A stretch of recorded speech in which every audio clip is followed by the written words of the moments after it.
انہی لوگوں کے بارے میں، صحابہ کرام کے بارے میں ایسی ایسی باتیں کر رہے تھے جن کی اوپر انسان کا ایمان بالکل چلا جاتا ہے۔ اگلے دن میں نے ایک کلپ سنا، ایک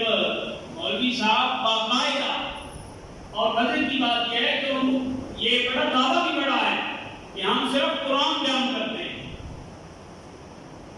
انہوں نے ایک قرآن کی آیت پڑھ کے انہوں نے کہا یزید تو رحمت اللہ علیہ قرآن کی آیت پڑھ کے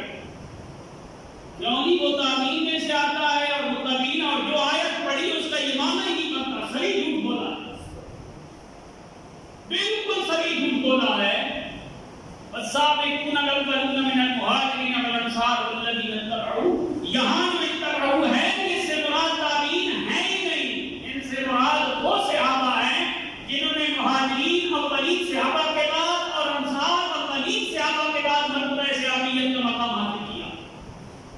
اس اتباع سے وہ لوگ مراد نہیں ہیں جو صحابہ کے بعد تابعین بنے، یعنی قرآن کی آیت پڑھنے کے بعد قرآن کا مفہوم اتنا غلط بیان کیا اور لوگوں کو پیغام یہ دینا چاہتا ہے کہ یزید کا کوئی قصور ہی نہیں ہے، تیرے اور میرے گھر کے اندر کوئی آپ کے کسی ایک بندے کو تھپڑ مار دے تو ہم وہ برداشت نہیں کرتے، اور اس اخبل و خبیث یزید نے خاندان رسول کے 21 پھول اچھال دیے، 21 افراد خاندان رسول کے میدان کربلا میں شہید ہو گئے، اور اتنے عظیم گھرانے کو اتنی اذیت دی، کیوں کہ حسن اور حسین کو اذیت دینے والا اللہ کے رسول کو اذیت دیتا، اور اللہ کے رسول کو اذیت دینے والا یہ ڈائریکٹ اللہ کے عذاب کے اندر آتا ہے، یہ اس کا قصور ہی کوئی نہیں ہے۔ یزید کے بڑے عجیب قصور ہیں، اور اس کے جو 3 قصور ہیں نا، 3 غلطیاں جو یزید کی ہیں وہ ایسی ہیں کہ وہ کسی صورت میں اہل سنت معاف نہیں کر سکتے۔ لہذا نبی کریم صلی اللہ علیہ وآلہ وسلم کے صحابہ کرام کی بات ہو یا اہل بیت اطہار کی بات، سپیشلی طور پہ ذہن میں رکھیں کہ اہل سنت صحابہ کا بھی ادب کرتے ہیں، ان کے اہل بیت کا بھی ادب کرتے ہیں، سب کی تعظیم کرتے ہیں، اور جو بندہ صحابہ کے بارے میں وقت وقت کرے یا اہل بیت کے بارے میں وقت وقت کرے اس کے ساتھ ہمارا کوئی تعلق نہیں ہے۔ کیوں کہ ہم حضور کی نسبت سے دیکھتے ہیں، صحابہ وہ ہیں جن کو حضور نے امت کی ہدایت کا سرچشمہ قرار دیا، اور اہل بیت وہ ہیں جو حضور کا خون ہے۔ لہذا یہ جتنے لوگ ہیں یہ ہمارے لیے مقتدا ہے۔ آج کل سوشل میڈیا کا دور ہے، اور جسے لوگ گھر میں داخل نہیں ہونے دیتے، وہ بھی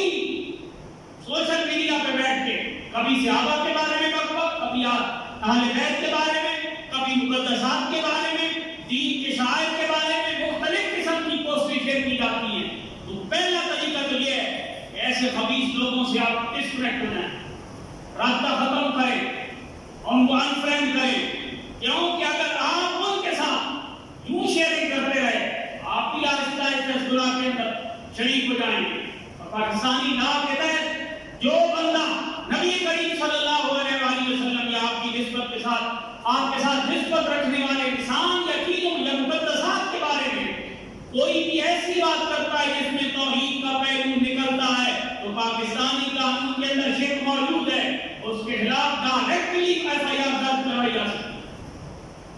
لہٰذا اپنے ایمان کو بچانا ہے اور ملک کو امن و امان کا گہوارہ بنانا ہے۔ اس کا طریقہ یہ ہے کہ جو لوگ اسلام کے مقدسات کے بارے میں اور ان عظیم ہستیوں کے بارے میں مختلف قسم کی پوسٹیں شیئر کرتے ہیں ان کی سرگوشی کی جائے اور ان کو وہاں پہ روکا جائے۔ قانونی ادارے جو ہیں وہ بھی خیال کریں اور اہل ایمان